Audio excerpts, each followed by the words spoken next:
Ya, umumnya kita itu tulang belakang kita itu bengkoknya ya plus minus sekitar 10 derajatan. Ya. Bisa kurang sedikit atau lebih sedikit. Tapi biasanya kita menggunakan batasan ini sudah memerlukan sebuah penanganan gitu. Itu di atas 20 derajat. Ya, artinya di atas 20 derajat ketika orang itu kemudian apakah ada keluhan ataupun tidak ada keluhan, itu mungkin memerlukan penanganan lebih lanjut gitu. Itu biasanya.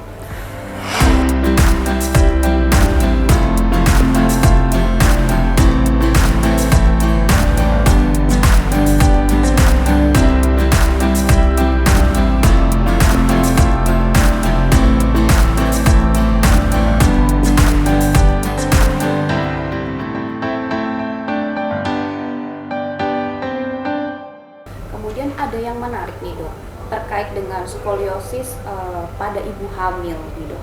Nah itu mungkinkah terjadi dok, dan ada tipsnya nggak dok? Ya tentu kalau skoliosisnya sendiri tidak diakibatkan oleh dia hamil ya, tapi yang ada adalah keluhannya. Jadi orang yang sudah skoliosis, apakah disadari ataupun tidak disadari oleh yang bersangkutan, nah tentu ketika dia hamil bisa meningkatkan resiko untuk terjadinya sakit pinggang kan. Nah, jadi itu resiko itu ada. Nah, tentu nanti harus dievaluasi ketika dia apakah sebelum rencana kehamilan maupun nanti setelah melahirkan gitu. Tapi intinya adalah orang yang skoliosis ya, yang tanpa keluhan-keluhan nyata sebelum hamil, ya nggak ada larangan untuk merencanakan kehamilan. Ke Putri nih sekarang nih, kita juga pengen banget sih gitu dengar sharing ya kasus skoliosis gitu. Apa yang dirasa gitu pada saat keluhan apa gitu yang akhirnya membuat Kak Putri ke rumah sakit atau ke medis, terus kemudian ditindak lanjut dan akhirnya ketahuan gitu. Boleh nggak sharing? Boleh banget, dan tadi semua pemaparannya tuh memang relate banget sih sama aku gitu ya. Jadi dok, ini kalau boleh cerita sedikit, aku tuh sebenarnya pertama kali tahu aku skoliosis itu pada saat aku 17 tahun deh kalau nggak salah. Jadi mulai aku usia produktif, aku kan memang udah syuting, udah kerja, jadi setiap aku ada new project itu biasanya suka medical check up full gitu loh. Memang pada saat medical check up tuh kan kita dibacain hasilnya gitu ya. Kebetulan kita tuh kan rame-rame nih banyak gitu ya sama teman-teman. Terus ternyata aku memang udah dikasih rapot bahwa aku nih skoliosis. Terus tapi temen aku pada waktu itu bilang aku juga skoliosis, kita tuh paling harus menghindarin benda berat doang gitu ya, nggak boleh bawa-bawa. Terus kalau ngambil ya lebih hati-hati aja. Tapi so far karena aku nggak pernah sama ya, bener banget nggak pernah ngalamin keluhan, mungkin ya beda ya, masih muda kan emang masih nggak ngerasa, masih seger gitu ya. Jadinya ya udah gitu, aku bener-bener tahu kalau aku skoliosis tapi nggak pernah pikir panjang resikonya, dampaknya, terus menjadi sesuatu yang aku jadi lebih berhati-hati. Satu, karena emang nggak dianggap suatu penyakit, dan kedua nggak ada keluhannya gitu. Walaupun setelah itu tuh aku jujur ya, karena ini menurut aku semoga yang lainnya jadi lebih bisa belajar gitu ya. Aku dengan keadaan skoliosis itu aku tetap ngambil host extreme sport. Jadi aku pernah para layang tuh sampai ankle, aku bisa berjatuh, aku itu ikut diving, ikut misalnya arum jeram gitu yang mungkin bisa kepleset yang kaget gitu segala macam. Sebenarnya itu kan harus sesuatu yang dihindari oleh pasien skoliosis sih kalau yang aku udah alamin sekarang dengan keluhan ya. Terus banyak sekali lah, terus aku surfing gitu yang kayak bisa kepentok papan, yang kegulung ombak gitu ya. Dan itu pada masa muda itu aku cobain ya karena lebih mikir you only live once gitu loh. Tapi tanpa disadari justru karena you only live once, jadi ini badan kan harusnya dijaga banget nih gitu ya. Harusnya ya kalaupun kita tuh sayang sama badan kita, bukan cuma buat pada masa muda, tapi pada masa investasi kita misalnya akan melahirkan, akan hamil, terus pengen jadi ibu yang berdaya, pengen sampai nenek-nenek juga sehat gitu kan. Sebenarnya itu harusnya dulu tuh aku merasanya aku nggak ada yang ngasih tahu ya gitu. Dulu aku tuh bahaya banget ya gitu. Untungnya nggak kenapa-napa sih gitu loh, tapi ternyata later on ya itu bener banget aku keluhan kebetulan aku udah punya 2 anak nih dok. Jadi dengan skoliosis aku masih nggak aware juga karena masih ya itu dia ya, masih minim informasi. Tiba-tiba aku hamil anakku yang pertama Hamil anakku yang pertama itu, aku ingat banget dulu usia kandunganku tuh 4 bulan. Jadi dibilang masih kecil banget juga enggak, udah kelihatan tapi sebenarnya masih bisa gesit lah, bukan yang udah hamil tua gitu ya. Tiba-tiba nggak tahu pencetusnya apa, orang tuh bertanya, apa tadi kamu nengoknya kecepetan? Apa kamu jalan cepet, apa lari atau gimana? Tiba-tiba cetet gitu, kayak abis aku sakit banget, terus sampai nggak bisa jalan. Bener-bener gak bisa jalan. Sakit di daerah mana? Perut, jadi kram perut. Tapi kram perutnya tuh bener-bener sampai bikin aku nggak bisa jalan. Kalau aku paksain jalan, ini di rumah nih, kebetulan kamar aku di lantai 2. Aku paksain turun ke lantai 1 terus kemudian ke mobil karena mau ke rumah sakit, mau cek gitu. Itu selama di perjalanan mulus banget. Si penyebab aku jalan itu pun jalannya udah timik-timik yang susah banget gitu. Udah nih nyampe nih agak mereda, bener kayak kontraksi, sampai dikirain tuh kayak kontraksi apa palsu gitu ya, karena rasanya segitunya sampai bener-bener aku meringkuk banget. Udah nih, jadi kira-kira misalnya 1 jam di perjalanan reda, itu aku harus pakai kursi roda ke orang. Kalau misalnya aku paksain jalan 10 menit aja, bisa aku kayak 2 jam lagi taper, kayak harus meringkuk gara-gara sakitnya si kram perut aku. Cuman karena udah ada bayinya, kondisi pinggang punggung juga udah mau nggak mau ya nggak bisa ditaro kan gitu, bukan yang kayak beban berat tas bisa ditaro. Jadi ya udah, tapi mulai saat itu waktu itu aku akhirnya nggak diapa-apain sih, cuman aku dikasih penguat janin aja, terus aku lebih tahu jadi kayak lebih hati-hati, lebih slow gitu-gitu segala macam. Ya alhamdulillah sih episode itu terlewati gitu dok. Terus abis itu aku lahiran juga alhamdulillah baik aja semuanya. Tapi dari situ aku tahu, maksudnya aku cari tahu gitu kenapa, maksudnya apalagi begitu aku udah rencana mau ada planning anak kedua, kenapa ya waktu itu. Nah ternyata aku baru tahu bahwa skoliosis aku tuh hasilnya tuh dari skoliosis, karena sebenarnya aku punya skoliosis dan mungkin pada waktu itu aku nggak jaga postur dengan kehamilan aku gitu loh. Yang harusnya aku juga punya postur khusus yang terdesain secara sentral gitu ya, itu nggak ngerti juga. Dan aku plus kayak orang Betawi lagi hamil, miringnya kanan terus, atau nggak angkat kaki, atau nggak di mobil juga asal-asalan duduknya dan segala macam. Jadi ternyata kalau skoliosis harus banget jaga postur. Itu sih notes aku yang pertama. Tapi itu tetap aja aku masih ngerasa awam banget dengan skoliosis, dan dulu tuh nggak pernah tahu juga skoliosis tuh ada mungkin ada komunitasnya atau ada klinik centernya, atau sebenarnya nggak harus parah untuk kita datang. Jadi emang dulu bener-bener jujur aku sih nggak reach out gitu ya. Jadi bener-bener ya udah sendiri aja gitu. Sampai yang aku kemarin hamil kedua ini. Nah hamil kedua ini alhamdulillah karena udah pelajaran dari hamil yang pertama, hamilnya lancar. Hamilnya nggak ada keluhan pinggang, punggung, nggak ada kram, bisa jalan aman. Setelah melahirkan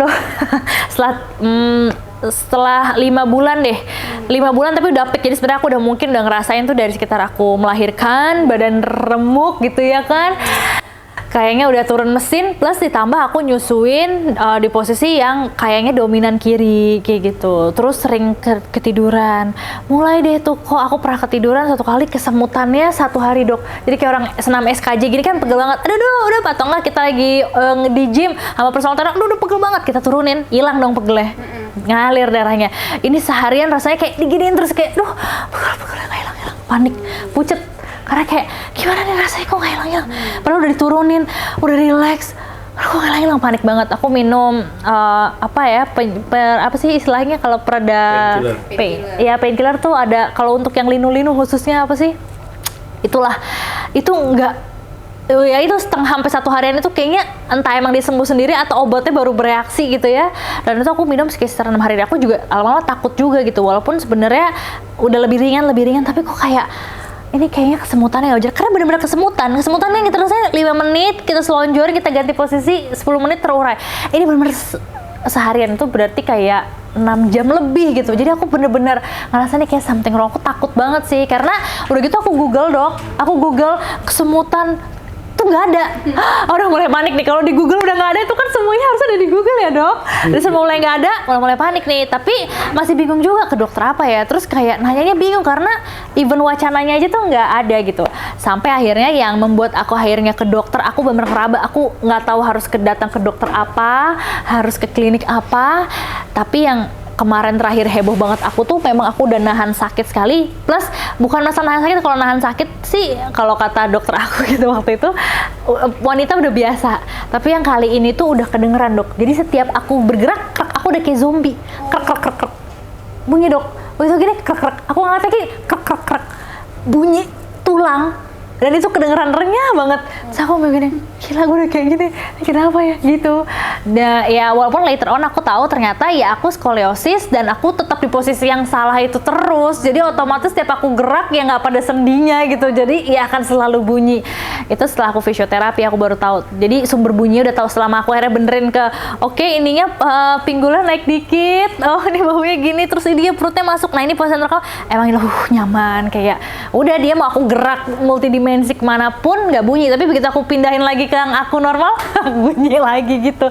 Jadi udah kayak tengkorak hidup aku. Nah itu sih ngehnya dok awalnya. Jadi wah ternyata tuh bisa sekompleks itu ya skoliosis. Dan memang skoliosis aku tuh sebenarnya masih kemiringannya tuh ringan di bawah 20. Cuman aku bentuknya S, jadi bahu juga harus dikoreksi, pinggang juga. Jadi kadang-kadang mikir kayak aduh untuk posisi lurus aja tuh kerja keras banget buat aku kayak gitu loh. Dan olahraga yang kayak fisioterapi yang orang latih dari luar tuh kayaknya harusnya nggak keringetan. Itu otot dalam aku tuh dilatihnya bukan main. Jadi kayak aduh kalau dibilang ini ringan, wah buat penderita gitu sih itu sebenarnya effort luar biasa. Dan ya tapi itu sih aku mikirnya awalnya aku sempet down juga gitu, kayak oh ternyata aku tuh penderita skoliosis, berarti yang dulu aku ekstrim sport harusnya aku hindarin. Berarti kayak aduh aku tuh nggak bisa sehidup orang-orang gitu ya. Kalau orang-orang berani sekarang ke Curug hiking gitu, aku mikir-pikir deh kalau kepleset nggak worth it gitu kan. Atau yang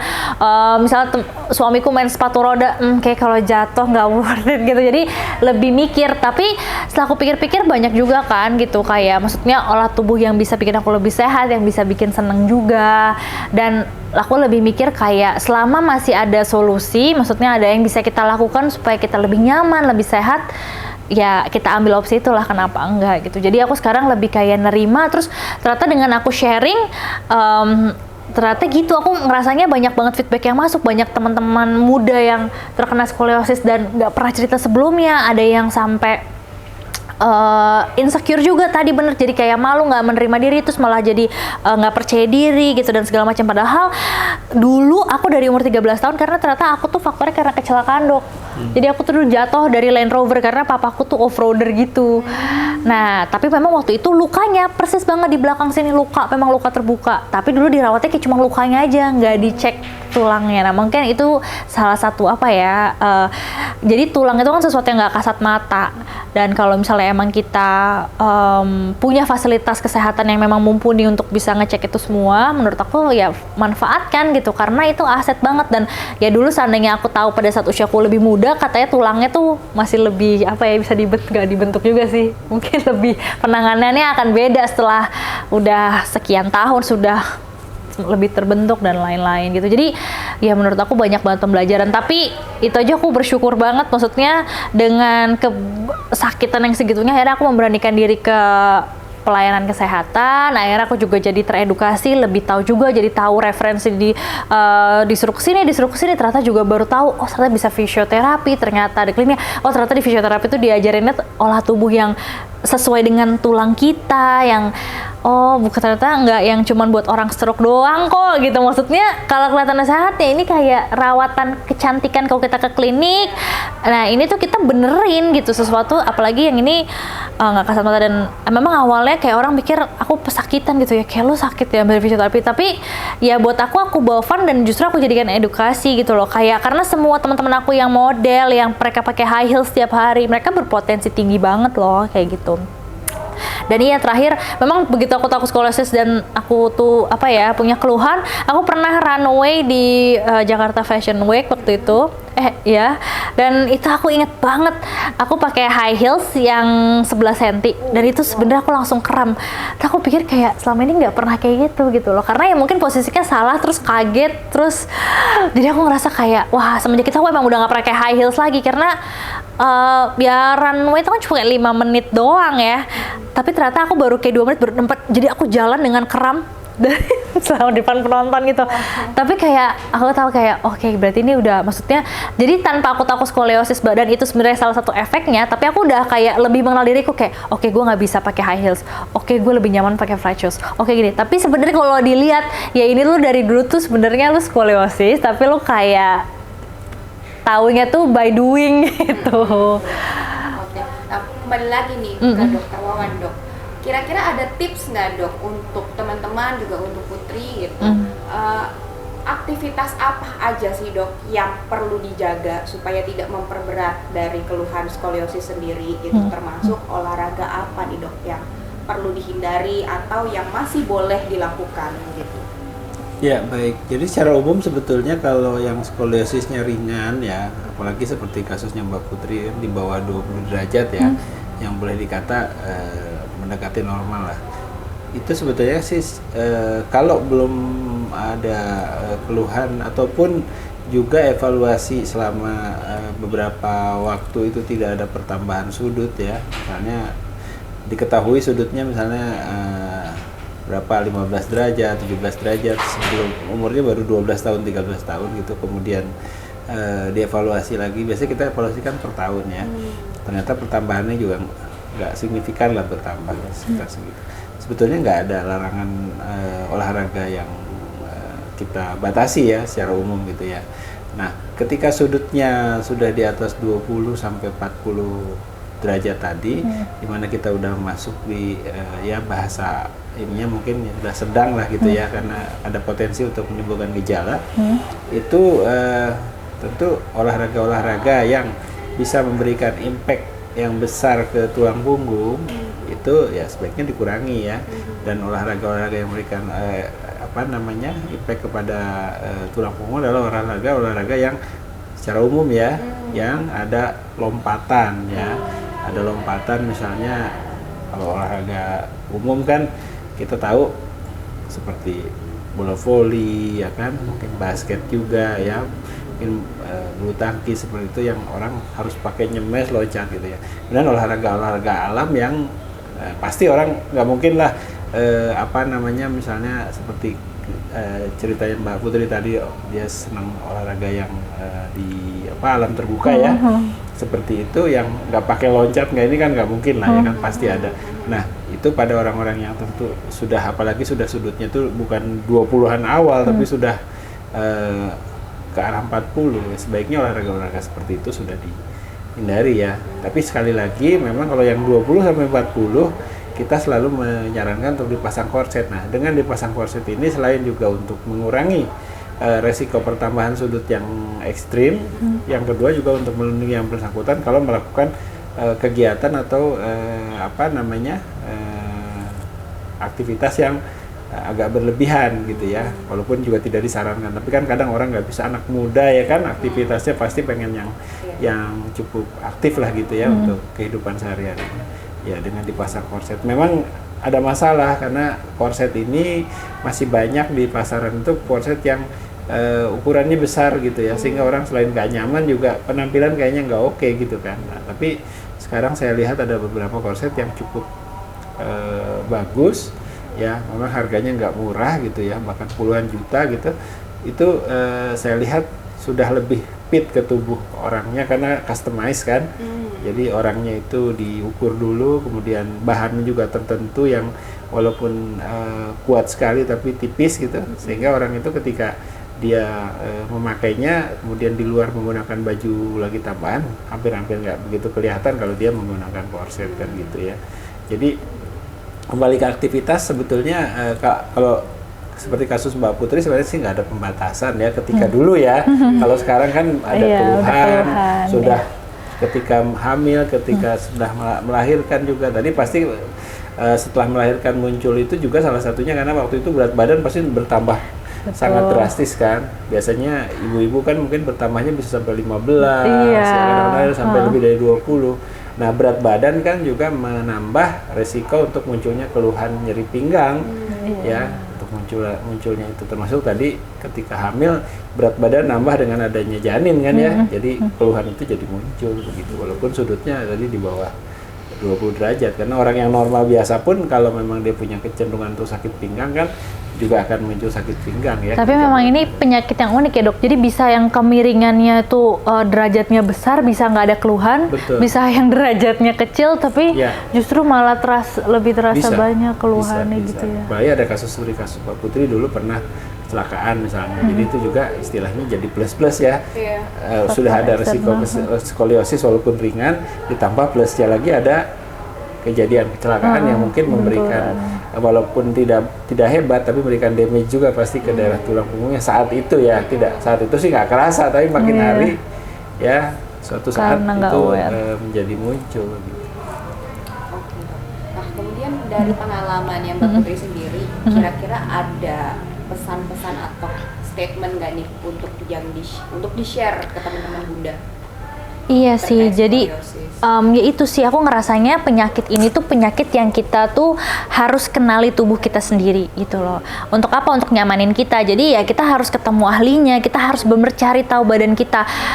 Keluhan sedikit apapun itu menurut aku udah clue, udah informasi. Jadi jadi kalau kita mau dengerin badan, karena ibu-ibu tuh udah identik banget nih. Aduh gila ya, gue jompo banget.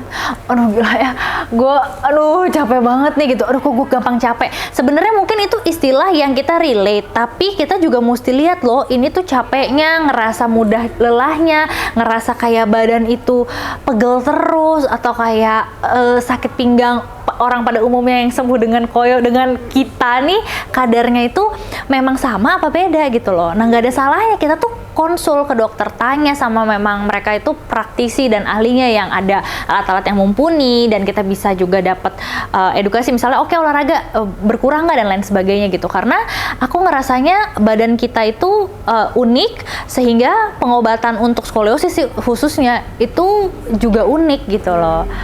Dan ya kalau misalnya kayak aku gitu, karena bahu aku gini, dulu sebenarnya waktu aku zaman jadi foto model itu fashion stylist aku selalu ngomong, Putri bahunya jangan diangkat, padahal aku tuh nggak pernah ngangkat bahu aku, tapi memang di frame dia ngelihat gitu loh, di layar kamera tuh bahu aku tuh naik. Dan sebenarnya itu kan sebenarnya kalau kita sensitif itu adalah clue. Orang yang lihat itu nggak simetris, tapi ya buat aku nggak ada keluhan, terus kayak ya udah tinggal diginin aja, ini udah belum, padahal menurut aku ini tuh malah miring di aku, perasaan aku, tapi aslinya nih sebenarnya lurusnya tuh kayak begini. Nah hal-hal yang kayak gitu harusnya kalau kita lebih aware, ya kita bener dalam artian kita kenal badan kita, entah habis itu langkahnya mau kita terapi atau enggak, itu pilihan memang ada di kita, tapi setidaknya kita kenal sama badan kita gitu loh, kita tuh tahu. Jadi kalau emang kita ada niat mau benerin, mau mencegah supaya nggak tambah parah dan lain-lain, juga langkahnya tuh on track gitu loh. Kalau kita biarin, kita abai, ya selamanya kita akan pakai tubuh ini, jadinya mau nggak mau sooner or later tuh kita malah nanti akan menyesal dan lain-lain gitu sih. Terima kasih banyak Mbak Putri. Sama-sama. Podcast kita hari ini tuh sungguh luar biasa ya, kedatangan pakar dan kemudian sharing juga dari Mbak Putri, sharing knowledge dari Dr. Wawan. Sepertinya nih kita sudah hampir sampai di penghujung acara. Mungkin dari Dr. Wawan ada pesan-pesan dok atau closing statement untuk teman-teman Bunda dok? Ya, enak kalau punya orang yang punya sakit skoliosis walaupun ringan tapi pintar kan, kayak Mbak Putri gitu. Jadilah penderita skoliosis yang pintar, itu aja saya rasa. Yang mau membaca, sekarang kan Google dibuka dengan sebentar aja ya. Iya benar. Jadi clue-clue tadi tuh udah disampaikan oleh Mbak Putri, dan kalau kurang jelas ya dilihat di Google ya. Jadi mau tahu dan mau membaca, pasti banyak hal yang bisa kita tingkatkan, bukan cuma pengetahuan tapi juga sikap kita terhadap skoliosis kita. Saya kira itu yang terpenting. Baik kalau gitu. Terima kasih banyak Dr. Wawan dan Mbak Putri. Sama-sama. Terima kasih untuk para teman-teman sahabat Bunda pada hari ini. Sekali lagi, mari kita sama-sama menginvestasikan kesehatan mulai dari sejak dini, dan kita sama-sama jaga kecantikan tulang belakang kita. Apabila para saudara sekalian dan sahabat Bunda memiliki keluhan, jangan ragu untuk datang ke Rumah Sakit Umum Bunda Jakarta Menteng. Saya Dr. Tiara sebagai host dan Dr. Wawan sebagai pakar serta Mbak Putri, kami mohon pamit undur diri, sampai jumpa di kesempatan berikutnya.